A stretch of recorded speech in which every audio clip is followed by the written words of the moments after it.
Goeiedag luisteraars. Ek is Willie Sondersen en ek groet u hier op die senders van Joy Gospel Radio.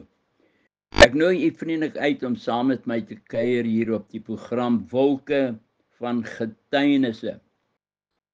Nou vriende, dit wat ek hier gaan praat is die tweede aflewering van die 5 wyse en die 5 dwaase maagde, met die oog dan op die wederkoms van ons Here Jesus Christus. So 'n tyd terug skakel iemand my en sê vir my dat hy verskil oor een of ander stelling wat ek gemaak het. Hy het toe mooi sy siening aan my verduidelik. En die kyker noem toe ook dat die woord wegraping kan gelees word in Jesaja 57 vers 1 en 2. Nou vriende, u is hartlik welkom en u het al die reg om met my te verskil as ek volgens u 'n stelling sou maak waarmee u moontlik kan verskil. Nou dit gee vir u en vir my die ruimte, 'n geleentheid om dinge te oordink en die skrifte vir onsself deeglik te ondersoek. Om die juistheid van die skrifte kan ontleed, dit is eintlik 'n baie gesonde manier. Nou, dit is reg, vriende, ons kan nie alles net aanvaar, omdat die bedienaar van die woord dit so interpreteer nie. Nou, dis hoekom daar soveel verskille is. Mense ondersoek nie die skrifte nie, hulle luister, aanvaar wat predikers sê, maar hulle gaan kyk nie na die woord om te sien wat hy gesê het is die waarheid nie. Nou vriende, wat ek wel vra is, luister wat ek gaan sê en kyk vir u self op dit wat ek gesê het klop met die skrif en lees die skrifte met 'n oop gemoed. Een ding moet ons baie duidelik verstaan, dat elke woord wat in die Bybel geskrywe is, dit daar staan vir die doel wat God het daar laat verskyn het. 2 Timoteus 3 vers 16 sê, die hele skrif is deur God ingegee en is nuttig tot lering, tot weerlegging, tot teregwysing, tot onderwysing in die geregtigheid, sodat die mens van God volkome kan wees, vir elke goeie werk volkome toegerus.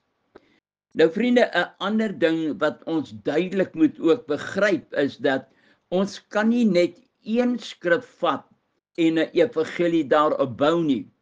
Die skrif moet met 'n ander skrif verduidelik en bevestig word, so 'n kruisoorsig.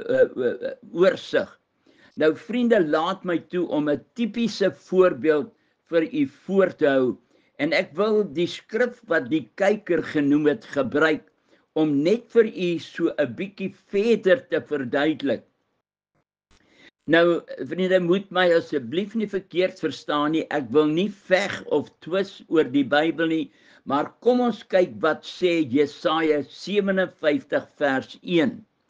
Hy sê, wat dit werklik sê, dit wat die kyker genoem het. Die skrif sê, die regverdige kom om, en daar is niemand wat dit ter harte neem nie. En die vromes word weggeruk, sonder dat iemand daarop let, want die regverdige word weggeruk vanweë die boosheid.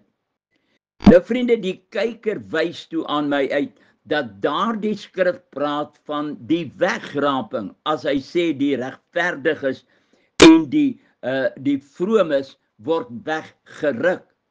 Na die oproep van die kyker het Jesaja 57 my nuuskierigheid geprikkel en ek het gaan kyk wat Jesaja 57 vers 1 tot 2 werklik verklaar. Nou die message verklaring, verklarende Bybel lees dit so, Jesaja 57 vers 1. Hy sê, meanwhile, right living people die and no one gives them a thought. God-fearing people are carted off and no one even notices. Vriende, hierdie is 'n tipiese voorbeeld waar ons nie net die skrif moet lees nie, maar kyk waarom het die profeet dit gesê. Wat is die storie agter die storie? Ons moet kyk na die volle konteks van die skrif, die verhaal agter die skrif. Wat ook verder in hierdie geval sal help, is om te sien hoe ander vertalings dit vertaal. Vriende, ek sê weer, ons kan nie 'n evangelie bou op net een skrif nie. Laat my toe om hierdie spesifieke skrif aan u te verduidelik. Hierdie tydperk wat die profeet hiervan praat in Jesaja 57 vers 1 en 2, dit was in die tydperk van die koning Manasse, wat oor Israel regeer het. Nou, Manasse was die goddeloosste koning wat ooit geregeer het oor Israel. Hy het God geterg met sy afgodsaanbiddinge en hy het die volk verlei. Manasse het gedoen wat verkeerd was in die oë van die Here en die Here het hom oorgegee in die hande van sy vyande. In hoofstuk 56 profeteer Jesaja dat God 'n volk gaan stuur wat soos 'n wilde dier gaan wees. En ek wil hê dat u dit saam met my sal lees. Hy sê, kom ons lees saam. Jesaja 56 vers 9. Hy sê, al julle wilde diere van die veld, kom eet. Al julle wilde diere in die bos.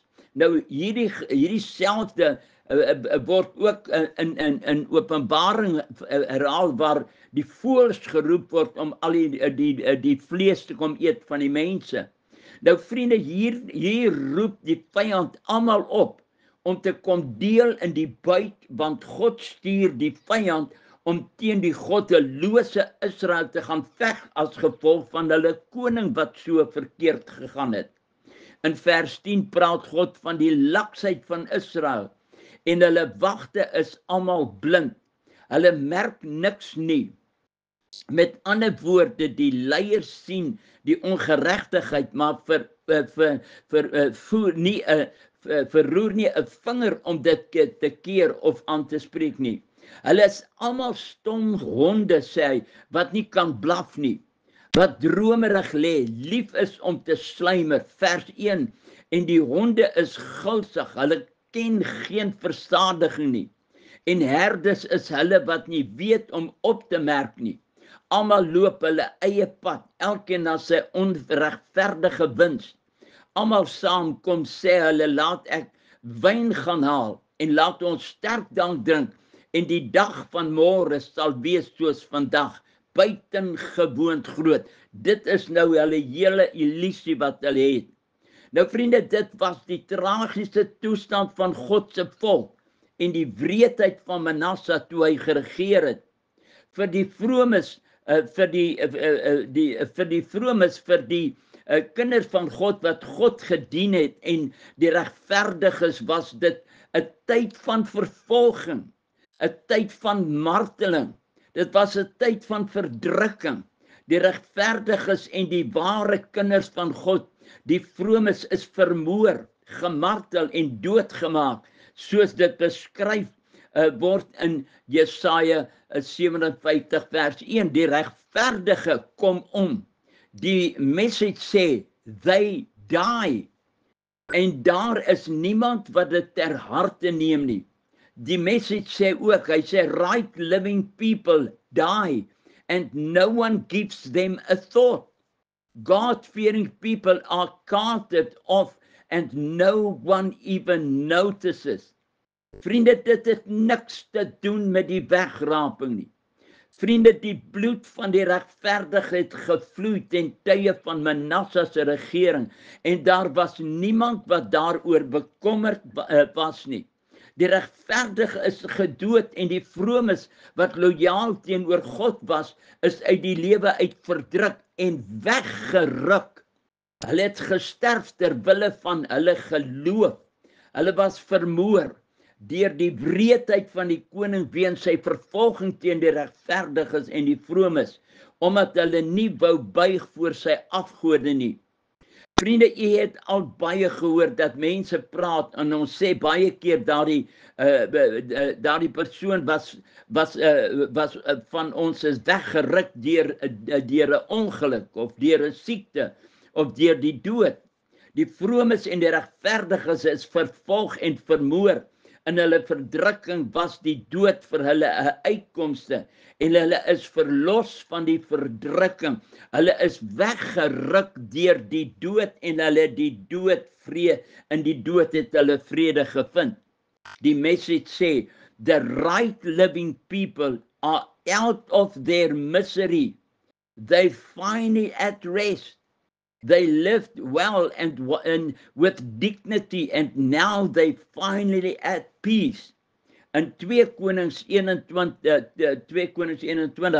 vertel die geskiedenis ons van al Manasse se goddeloosheid wat hy bedryf het.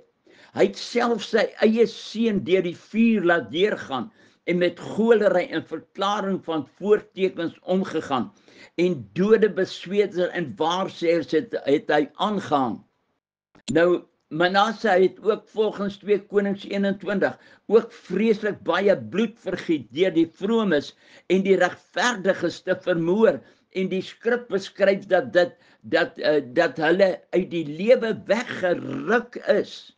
Nie weggeraap nie, weggeruk is, sonder dat iemand 'n oog daaroor geknip het, of soos Jesaja 57 beskryf, sonder dat iemand daarop let. Nou vriende, ek sê hierdie dinge om net daardie persoon te beantwoord op wat hy gesê het, dat die wegraping die theorie word beskryf in Jesaja 57 vers 2. Dit is absoluut nie so nie. Hulle sal rus op hulle. Nou die woord sê vir ons ook in Jesaja 57 vers 2, hy sal in vrede gaan.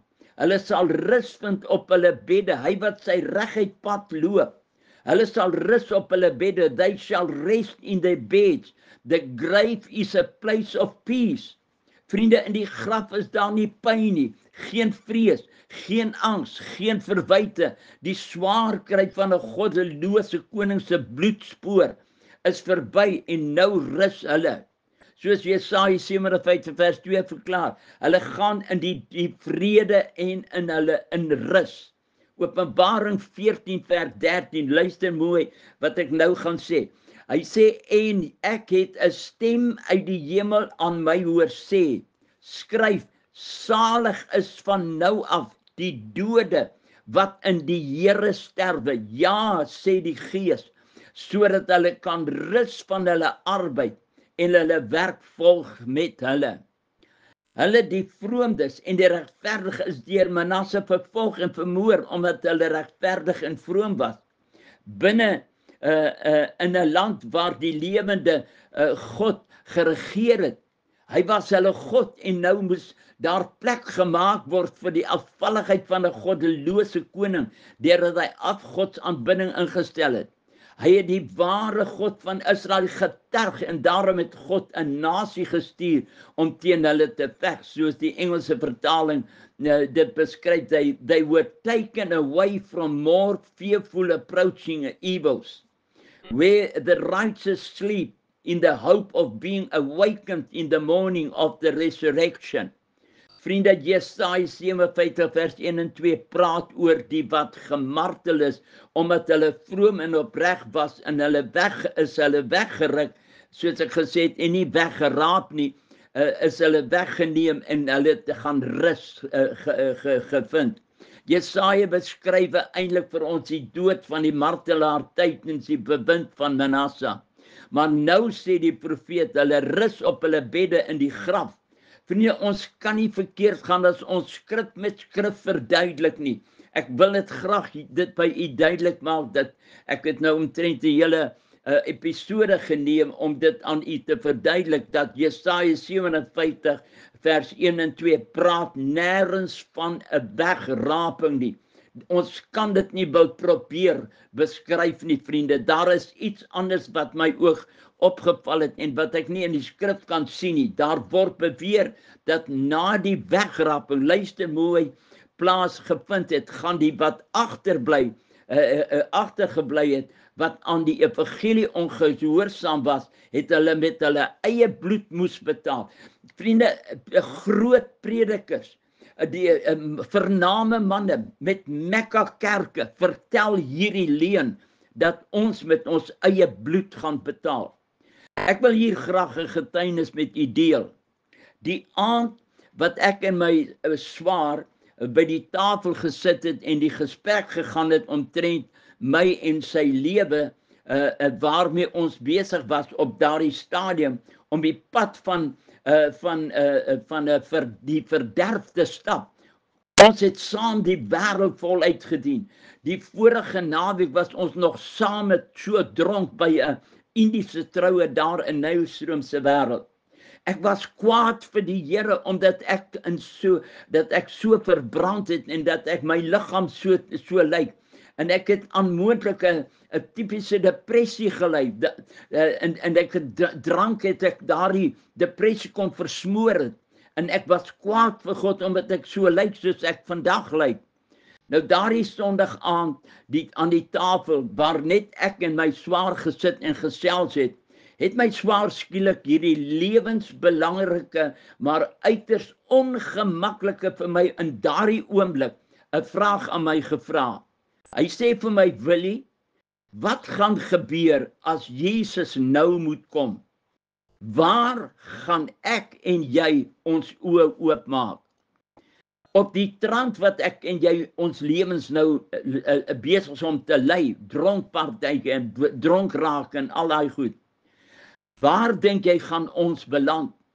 Vriende, ek het nie veel van die evangelie geweet nie. My swaar kom uit 'n pastorie uit wat die evangelie van sy geboorte af gehoor en geweet het waaroor alles gaan.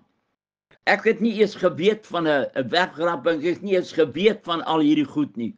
Nou volgens die bietjie wat ek geweet het, was ek bewus dat ons albei kandidate was vir die helse vuur.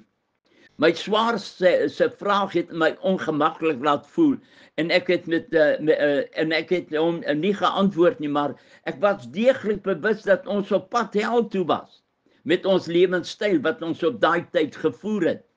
In dieselfde asem vertel my swaar my dat as ons moet nie baie bekommer wees nie, want as Jesus kom, gaan die wat agterbly met hulle eie bloed moet betaal. Dit was verkondig in die kerke, vriende, as hulle die hel wil vryspring.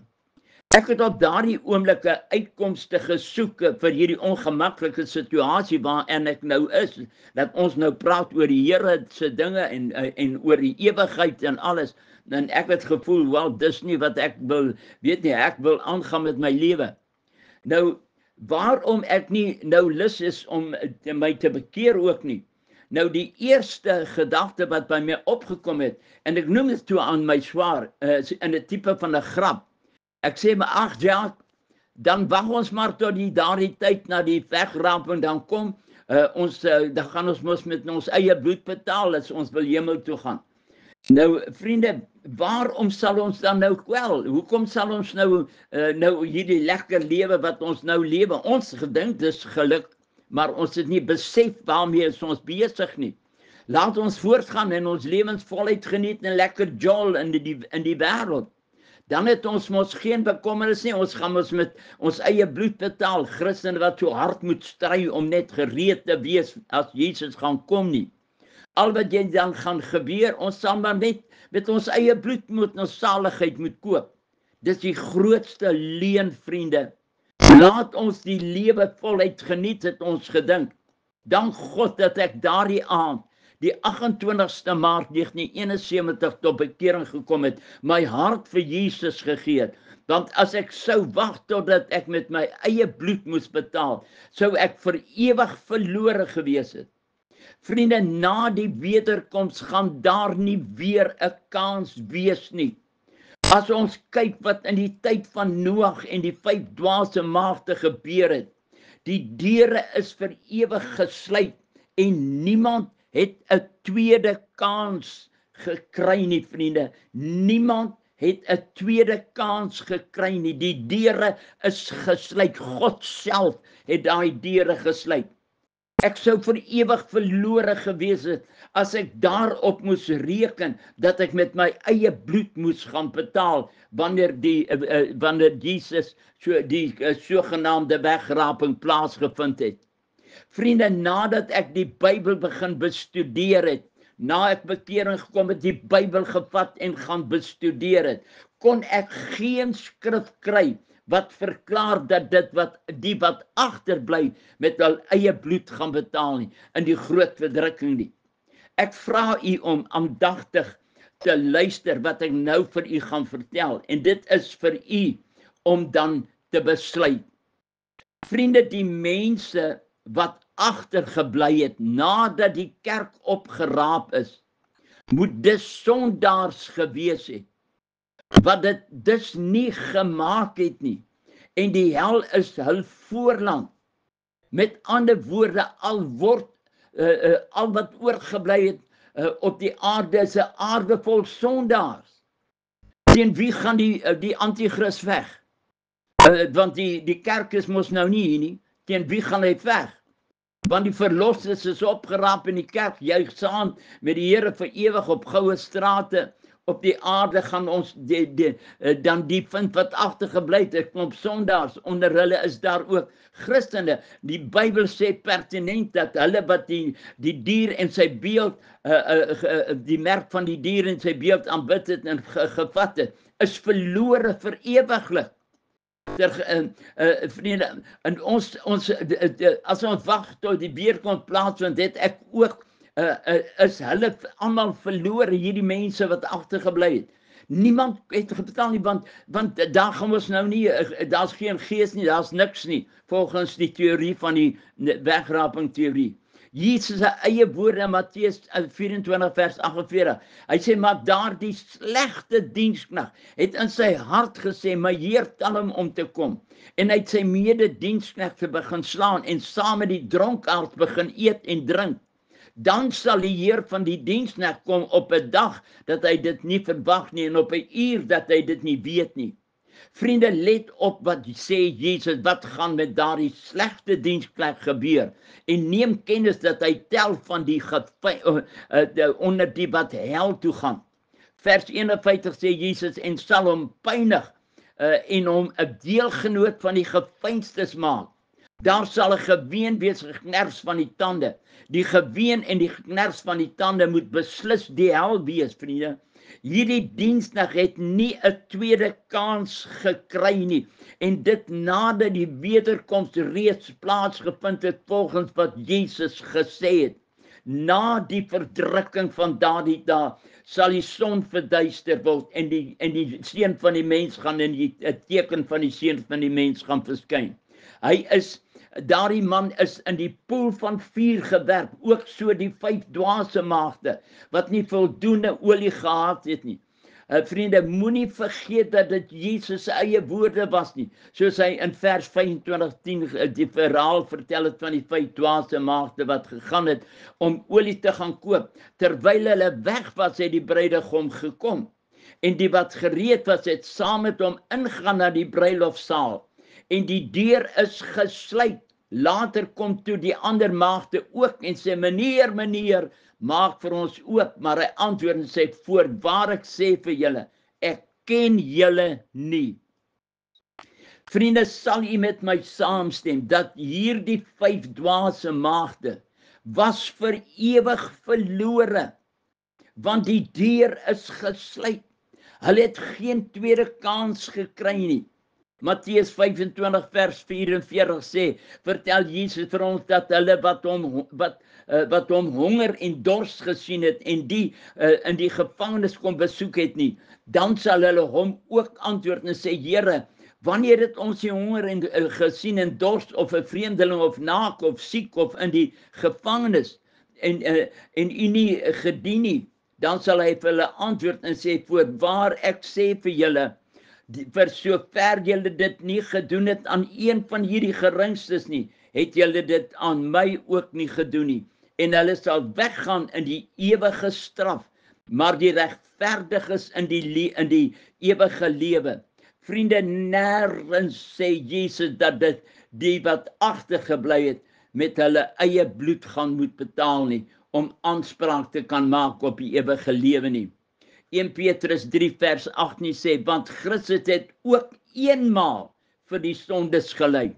Hebreërs 9 vers 12 sê ook nie met die bloed van bokke en kalwers nie, maar met sy eie bloed eenmaal ingegaan in die heiligdom en die ewige verlossing teweeggebring. Efesiërs 2 vers 8 sê, want uit genade is julle gered deur die geloof, en dit nie uit julle self nie. Dit is die gawe van God, nie uit die werke nie, sodat niemand mag roem nie. Redding is alleenlik deur die bloed van Jesus bekombaar en deur niemand anders nie. Die Bybel sê in Handelinge 4 vers 12 sê, die saligheid is in niemand anderster, want daar is ook geen ander naam onder die hemel wat onder die mense gegee is, waardeur ons gered moet word nie. Matteus 22 vers 12 sê die gelykenis van die genooides by die bruilof, en hy sê vir hom, vriend, hoe het jy hier ingekom sonder 'n bruilofskleed aan? En hy kon geen woord sê nie. Toe sê die koning vir sy dienaars, bind sy hande en voete, neem hom weg en werp hom in die buitenste duisternis. Daar sal geween wees, 'n kners van die tande. Handelinge 4 vers 12 sê, en die saligheid is in niemand anderste nie, want daar is ook geen ander naam onder die hemel wat onder die mense gegee is, waardeur ons gered kan word nie. Hebreërs 10 vers 26 sê, want as ons opsetlik sondig, nadat ons die kennis van die waarheid ontvang het, bly daar dan geen offer vir die sondes meer oor nie. Vriende, dink daaraan, die mense wat nou gedood word en onthoof word, reg oor die wêreld. Hulle sê daar 17 volgens geopende deure, 17 mense wat per dag doodgemaak word ter wille van die evangelie. Vriende, as hulle dan nou doodgemaak word, hoe is dit dan? Dan sterf hulle mos nou al. En hoe is dit dan ook dat hulle nou in 'n verdrukking is? Die baie mense in China se gevangenisse vra, dan het Jesus mos al gekom, want ons is in die verdrukking. Vriende, ek wil vir u vandag sê, dat die bloed van Jesus, die bloed van die martelare van Christus, soos Johannes gesê het, julle broeder en deelgenoot in die verdrukking ter wille van die woord van God en die getuienis van Jesus Christus. Vriende, as ons met ons eie bloed moet betaal, dan het Christus verniet aan die kruis gelei. Ek wil vandaan vir u, en ek wil graag hiermee wil ek afsluit. Paulus skryf in 2 Tessalonisense 2, hy sê, ons vra julle broeders met die oog op die wederkoms van ons Here Jesus Christus, om nie gou julle verstand te verloor of verskrik te word deur